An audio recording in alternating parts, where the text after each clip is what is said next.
Pacco è nella stanza 556. L'ha messo subito al sicuro. Trovato. Che ne pensi? Lei è molto bravo con le mani, signor Morgan. È la nostra serata, figliolo, che c'è? Cavolo, ha sporcato il divano nuovo. Giusto un po'. È rosa! Oh mio. Yeah, I think London is the most festive city in the world when it comes to Christmas. Obviously, you know, most cities have a certain area designated for the kind of Christmas festivities and decorations and things of that nature. But the entire city here is usually decorated.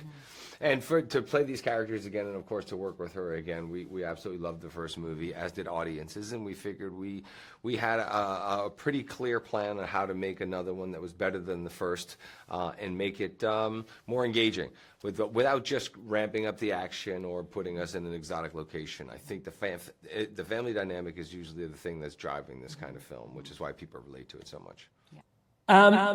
This new chapter, twice the action and twice we see you doing crazy things like parkour on the rooftops on Paris, or flying on a tour bus around London, or even going down the steps of the Basilica of Sacré-Cœur in a battle old style sequence. Michelle, your character even jumps from one building to another at one point. What was the craziest and most difficult scene to play? Gosh, I mean, you named all of the action sequences, and they are really pretty mind-blowing the way that they've utilized all of these incredible landmarks in both of these cities. I think the car chase through Montmartre and going down the steps of Sacré-Cœur is really spectacular. It's such a beautiful part of Paris. You get incredible views, and as Mark said, you know, these two cities are so are the festivities that surround Christmas and the holidays are just make it so beautiful cinematically, and certainly I think probably in London being on the double-decker bus was pretty spectacular as well. You know, having such an iconic image and kind of going through London fighting. Yeah, but doing a choreographed fight scene on a moving bus with a guy down below who can't see you or know what's going on driving is, yeah, it's a little nerve-wracking. Well, I think people really just found so much wish fulfillment in it. It was something for everybody. The entire family could come and you know, and enjoy a movie again together. Things for the parents and both the kids alike. And so once we shot the second movie, we've had a great template with the screenplay, but once we shot the movie and we put it in front of audiences, they responded even more.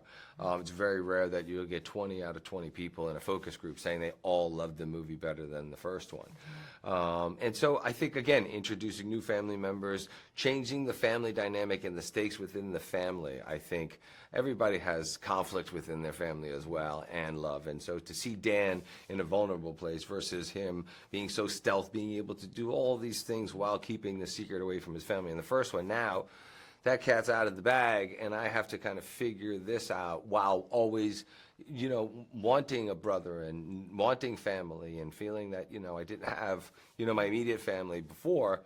And so, you know, it's just a wonderful conflict there that everybody can relate to and identify with. Meet you. Congratulations. I love very much this new chapter of Morgan Family. I was impressed by the movie visuals, between real locations and other recreated in every detail. You did an incredible job, in particular the action scenes. How complicated it was to work on this aspect of the movie? Well, it was pretty complicated because we were ambitious. We wanted to drive buses through central London and cars down the steps of Montmartre. So yeah, we had to have a real plan really early on. We had to know what we wanted, but that's part of the fun, is how complicated it is. The idea to bring the Morgan family in Europe, in Paris and London, for me is a winning one. Was it an idea that occurred to you from the beginning of the script? Yeah, we'd been all the way across America in the first film, so we wanted to ring the changes and up the game a little bit. And of course, for Christmas, London is one of the great cities. and Paris is just beautiful all the time. Okay. Maybe it's been in Rome, I don't know, but still. Yeah, probably in the third chapter. I don't know if you will do it, but we are ready to to invite you here in Rome. It's a wonderful city too, I think. Um, I wanted to ask you something about London and Paris in particular, because there are the other two great protagonists of the movie, in my opinion. They're incredibly beautiful, in particular in Christmas time. How much fun was filming in these two cities? But it was more fun or more hard to play on them? It was very hard because, you know, we were filming around Christmas time. Both cities were very busy. Everyone's doing their Christmas shopping and going out to parties. But it was really fun because it's such a sort of busy, buzzy city, and we were seeing it at its best. Okay, the last question is about a new chapter. Do you have the idea to have another one, or do you have something in progress? I don't know. Let's see how we do with this one. But, you know, it's such a fun family to spend time with that, you know, I think we'd all be interested in the right circumstances. Okay, thank you very much, Simon. Thank you very much. Good to see you, Bye-bye. Simone. Kit, your character introduces himself as a bank manager who invites Dan to check the security system in his London branch, but then turns out to be something completely different. How much fun did you have playing the villain in this movie? I had a lot of fun. A lot of fun doing that. It's one of the reasons I wanted to do it. It's a big family action comedy. It had a wonderful budget. We got to do loads of stunts for real. But really, at the heart of it, you know, I saw the antagonist as it were on paper, and I was like, I've not really had much opportunity to do that. So that's one of the reasons I wanted to do it.